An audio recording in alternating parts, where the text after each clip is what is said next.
everyone. Welcome to We've Got the Keys, Mortgage Talk with the Broad Squad. Thanks for joining us for our latest episode. We hope everybody had great holidays. This month, it was my pick, so we're going to get to talk about our favorite books from last year in our Broad Banter segment. I love books, so that's a great topic of discussion for me. And then we're going to go into talking about challenging mortgage situations and how we handled them and the outcome of them, because this business is not without its challenges from time to time, right? Yep. But we figure out a way to work through them, don't we, girls? We do. We do. Okay, so I am going to kick off the Broad Banter and the book favorites with Laura. Well, I'm reading, I wouldn't call it my favorite, but I'm reading The New Menopause by Mary Claire Haver. And it's really an interesting book for women who are in their 50s, right? Talking about all of these changes that are occurring. And it's very, very, very technical and very clinical, but really full of lots of good information. But it's also good for women in their 30s, you know, Absolutely. and 20s, because there's a lot that we don't know about, because I read it too. And I loved it, but it is clinical and it's hard. But I'm sorry, I didn't I guess I interrupt. hate it because I'm living it, right? Yeah. Like I'm the one waking up in the middle of the night for 3 hours, twiddling my thumbs, wondering why I can't get back to sleep. And But didn't you feel like, oh my gosh, that's why? I did, like because validating. like, my mother's generation, they just were told to just suck it up, right? And my generation is finally getting a handle on, the clinical side of being 30 or 40 or 50 or going through menopause. And my daughter's generation will hopefully have this all figured out by then. But there's a lot to learn, and you finally feel like, I'm not crazy. And all the men. This is why I'm so cranky sometimes. I was just going to say, maybe the husbands should be reading. Maybe we should summarize it in one page. Go to the doctors and go, memo. she needs the heart. Yeah. Yes.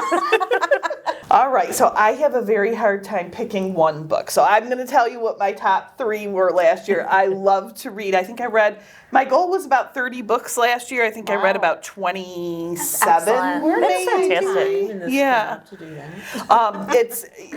I try to start out my morning with just a chapter or something, and then I read at night a lot of times after dinner rather than watch TV. Watch TV for a little while, but I just love my books and anything that's that's fiction, because nonfiction is not good. I want to be transported into some sort of fantasy world, right?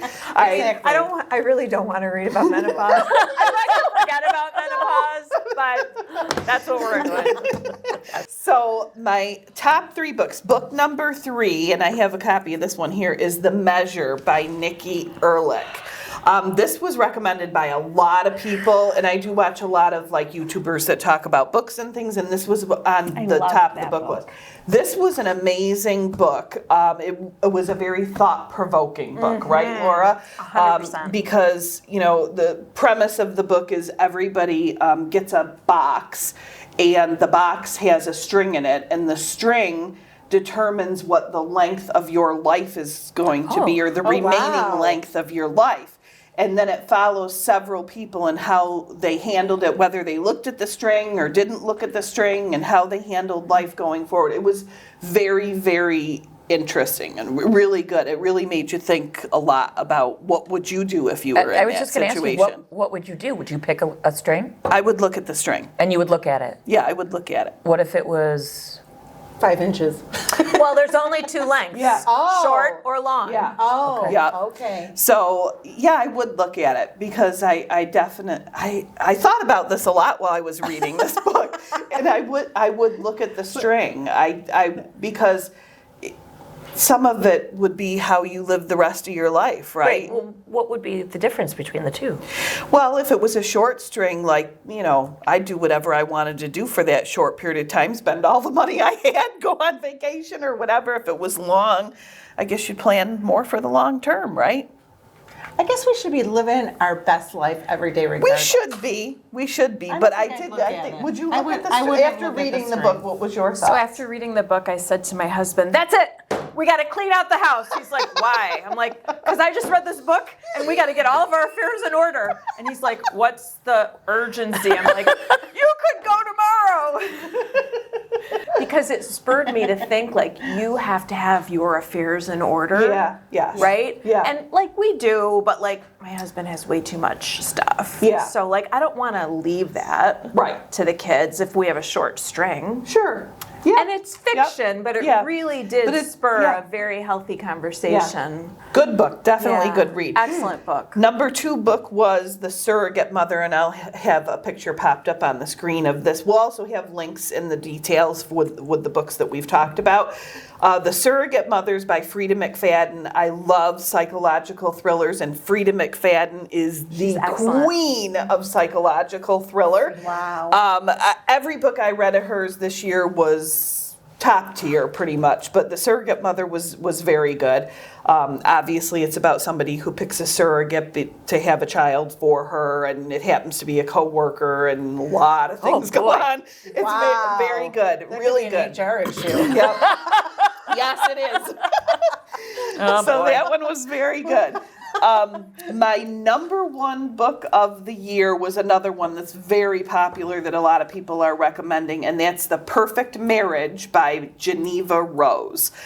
This was one of the first book I've ever read of Geneva Rose. She's a fairly newer author, but she does have quite a few books out, surprisingly, but I think this one really catapulted her into popularity. But it's about a couple. She's an attorney, and the husband is having an affair, and the mistress turns up dead, and he's accused of the murder, and so on and so wow. forth. So very good, lots of twists and turns, written very well. I love an easy reading book that you can't put down, you know, so this was one of those. Then my most anticipated book for 2026 is The Great Alone by Kristen Hanna. Kristen Hanna is an amazing author. I've read a ton of her books, and I hear wonderful things about this book. So I'm very anxious to Is that a newer start book of that. hers? No, it's been out for a little while, a few years for sure. But yeah, I've heard lots of good things about that. So I'm very excited for all the books in 2026. Tina, how about you? So I'm a nonfiction reader, although we do try to have book club every once in a while and do some fiction stuff, and I've enjoyed it for the most part. But I don't know if it has to do with my upbringing or just trying to figure out life. And when on Christmas Eve we left church, or I left church, and they were giving away these books called The Forgotten Way. And it's by Matthew Kelly, and it's the St. James Master Plan. And I have a hard time remembering stuff, but I do go through and highlight, and I keep them, and I refer back to them. And this really talked about, there's nothing wrong with us thinking that we could be saints and setting ourselves up to live that way. And a lot of it had to do with through your word and how you speak. And it went from everything from, words are creative. Words can create chaos. They can create order. Words can change the world, and stories are important. And then it went through things that were just so interesting to me. Self-talk. Self-talk for me has been huge. Growing up, my self-talk, from what I've been told, has been horrific. And now, as my daughter will be 27 tomorrow, I see that I inadvertently passed some of that on to her, and it's heartbreaking. It talked about white lies. It talked about humility, having good self-esteem, crucial conversations, and not necessarily being heated. And I think in today's world, I mean, it's been this way all the time, but today particularly, it is. It's hard to have a conversation with somebody who you People don't get necessarily. heated. They really do, and I think this talks a lot about listening before you speak. For me and for many, talking to God before you actually say something, and so it helps me. I'm trying to be a better person. That's beautiful. So I really love that they gave this away. It was Nice. really fantastic. It was a quick read, and it was really beautiful. Yeah. Good So one. a lot of healing. Really Good good. one. Yeah. Yeah. It was great. Suzanne, how about you? Well, I do a lot of devotionals too, and I don't have a favorite one because every year I pick a different one and I go back and forth. But I too start my day out like Bonnie a little bit of where I do a daily devotional and read it. So I do enjoy that. And but as far as like books go, I am not a real big book reader because I don't usually have a lot of time. I find I read more during the summer. On vacation, I usually try to read a whole book. Yeah. But during the hectic times of our business, I find it so hard to focus on anything.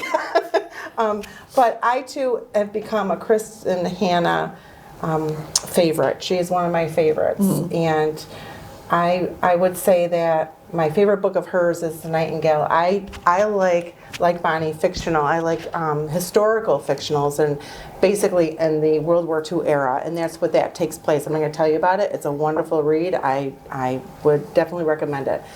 But back in the days, I used to like Danielle Steele a lot. Yeah. A lot of her Oh, books. yeah. Yeah, yeah. And I was a ballerina in my previous life. And I had read a book of hers called Granny Dan, and it was about a woman who received a box from her grandmother who had passed away, who she was very close with, and she was a Russian ballet dancer. And it talks of her story, and the granddaughter really didn't know much about her life. And this box she received, she learned more of it, and it was just a beautiful book, and it was more about relationship too. And I read that one. That was a good one years ago. That has always Yeah. stuck with me, I guess, because I always wanted to be a ballerina like that. So it was really, and I read that earlier in my life, right? But Yeah. So Isn't that amazing how books can They do. stick Yes. with you? They do. Yes. They do. Even the fiction, Yes. you know, it's just Yes. amazing. There are certain ones that just don't ever leave you, Yeah. right? They don't. So now we're each going to share some challenging situations we had and the outcomes and how we overcame some of the obstacles in them. So, Tina, you want I to get start out with that? Woohoo!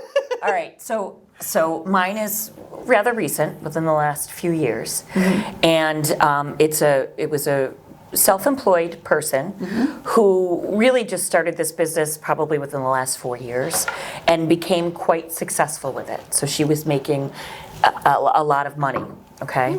And so she was moving on up, and she was buying a house. When I met with her, we were probably looking at the $300,000 to $400,000 range. She ended up buying it at just over $700,000, which she could have afforded. She just didn't realize. And she has a large family. She's got 2 foster kids, and then she's got I know she adopted one. She had a set of twins. So she's really quite an amazing person. And however, being new to the business, she wasn't advised well. So her CPA, she ended up owing back taxes and did not disclose that. And so we're in the middle of the process, and then it pops up when the underwriter happened to find it.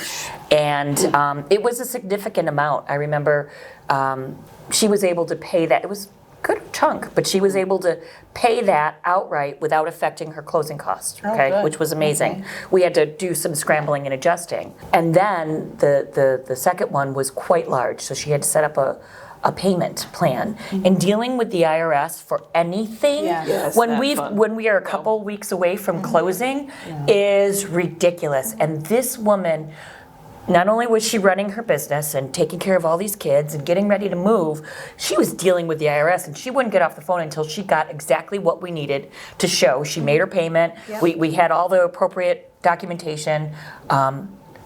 So as much of a horror story as it was, it turned out to be amazing. I have goosebumps right now just thinking about it. So it was amazing, but communication is key. Sure. And sometimes you don't even know what you don't know. Right. And so, again, thank God I work where I work, because everybody was on top of it and saying, okay, how do we figure this out?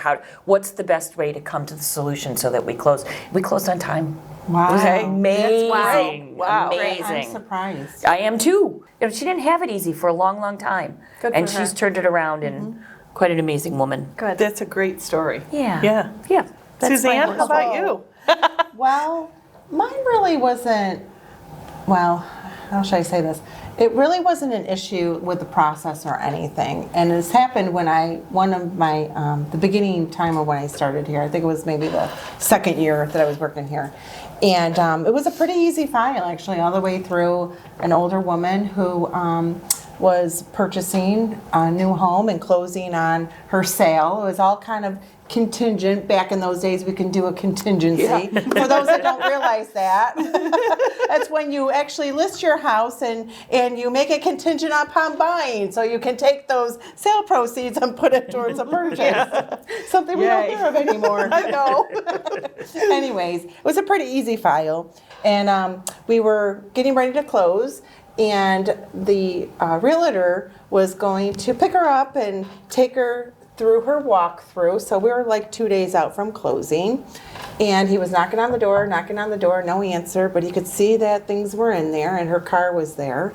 And since it was on a lockbox, he opened it up and she had passed away.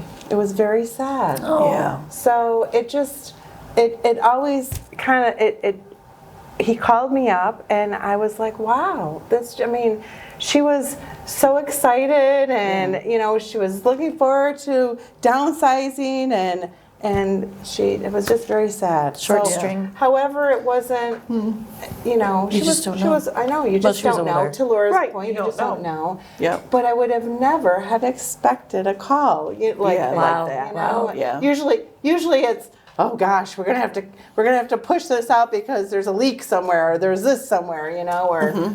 But it was just wow. Yeah. It was just a wow. Yeah.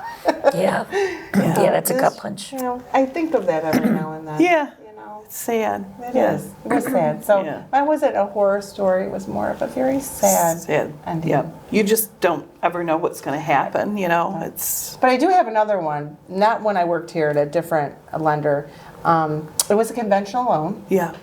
And when the appraisal came back, it looked like somebody had the painting on the house. It was so badly chipped, it looked polka dotted.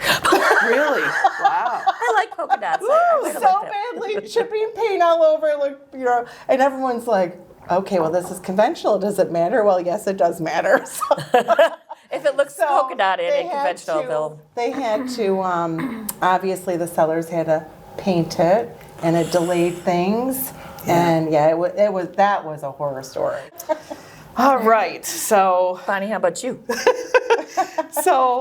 well, as we all do, have many of these probably over the years. Some of them are just minor situations. Some of them are better. But, I think a lot of people think that we are involved in purchase transactions, right? I mean, we just talked about purchase transactions, but that's not all we do here. We do a lot of refinances, whether it's to reduce the interest rate or pull some cash out of a home. But a lot of times we do refinances for divorce situations. So sometimes we can end up being a lot of counseling goes on in those situations. And, these are tough situations. You're trying to help somebody through a very tumultuous time in their life. It's a very emotional time.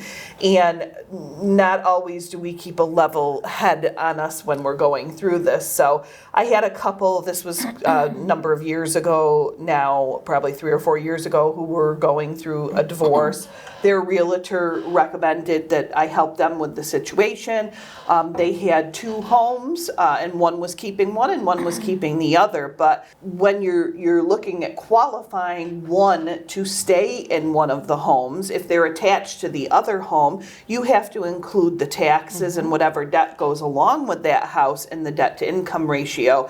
There was not a lot of understanding that went on with that, so it was a little tough to explain that. I did end up with both of the spouses, and there was a lot of fighting and arguing that went on throughout the entire process. There was a lot of, well, I can't pay my bills, so now I have all these late pays types of things. So this entire transaction between the 2 of them did go on for a number of months, probably 3 or 4 months. I did offer did offer for them to find somebody else that maybe they were happier with working with.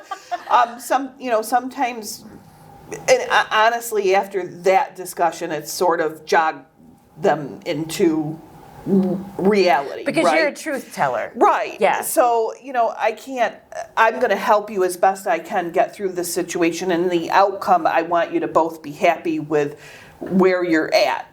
Divorce situations are usually not happy situations, right? But I want you to be able to go on and live your lives and be okay. Long story short, we did close on both of them. They both went on their way, and everybody was happy in the end that it got accomplished. But, keep a level head, keep things as calm as you possibly can. That's probably It's hard the not to best get the advice. emotions involved. Yeah, Especially that situation. It's very hard. So that was that one. And then this deserves a little bit of a mention because I have had 4 of these instances in the last 2 months with closings. Wow. 4. I 4. like another one. Recent too. Yes, very recent.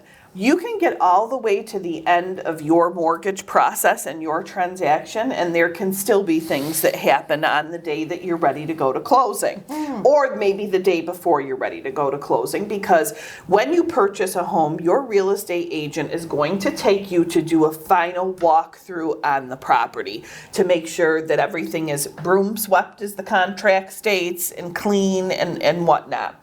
I have had 4 situations in the last 2 months where the home was trashed. Like holes in the walls, stuff left all over the place, garbage, Damage. things that people didn't want to take, old refrigerators with old food in them, holes in the walls from TVs that were mounted on the walls. Filthy stuff, not kept. There were kitchen drawers with things still in them, filing cabinets, old furniture, you name it.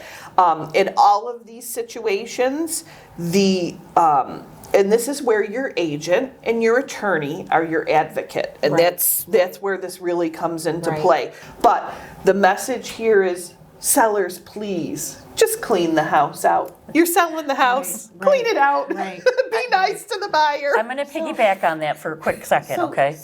Okay. Go Okay, on. all right, just piggyback. So my buyers went through the walkthrough this past Sunday. Yeah. They pull in, there's 2 feet of snow in the driveway. Oh, yeah. So luckily, the buyer had brought his shovel. So they shovel, him and his fiance go through, and the realtor, and they're pretty mad at this Yeah. point because it's a big driveway. Sure. And then they Right. get in the house, and all the furniture's still in from staging, all of it. Oh, goodness. So she gets on the phone, the realtor, to call the other realtor, calls the seller, and he says, you know what, it's gonna take more time and cost me more money to keep it. These are first-time home buyers. They didn't have any furniture. They love the furniture, Oh, that's so and funny. they are thrilled, and they So closed was on it Monday. actual furniture and not boxes covered up? Correct. It was. Because It some was of the staging, bed. no. they'll It was do no, that. no. It was beautiful actual furniture. Wow. That's crazy. That's wow. So, what do you Wow. got, Laura? I had a guy who once quit his job right before closing, and we found out, but he didn't tell us, but we found out. So I had to call him and say, I need you to go get your job back. Yeah. And he worked for a small company, and he was luckily able to get his job back, and he closed. But, I think he had an emotional response to something that happened at work, and he quit his job based on that emotional response without thinking, well, I already gave the bank the pay stubs and the Right, W-2s. Right? I'm all set. Right. Commitment's been issued without understanding that we verify employment right before closing, 24 to 48 hours prior And to this is closing, why. just to make sure you're still employed. So if there's any advice we can give our buyers, it's please, please, please don't quit your job before closing. Or if you Call do your get a own new officer. job opportunity, call us. Right, Let us exactly. know. We can Exactly. work it through Yeah. with you to let you know what the appropriate documentation is going to be. But hoping that the bank doesn't find out is always a bad strategy. And being very, very in touch with your mortgage loan officer and communicating everything properly is always the best strategy. Yes. Yep. Yep. Agreed. Agreed. Wow. All right. Shall we get our wheels out so we know should. what we're going to do next time? We should. Okay. Oh, sure, I'll speak. Okay, so I always get to spin, but I get so excited. this is who is in charge of the activity.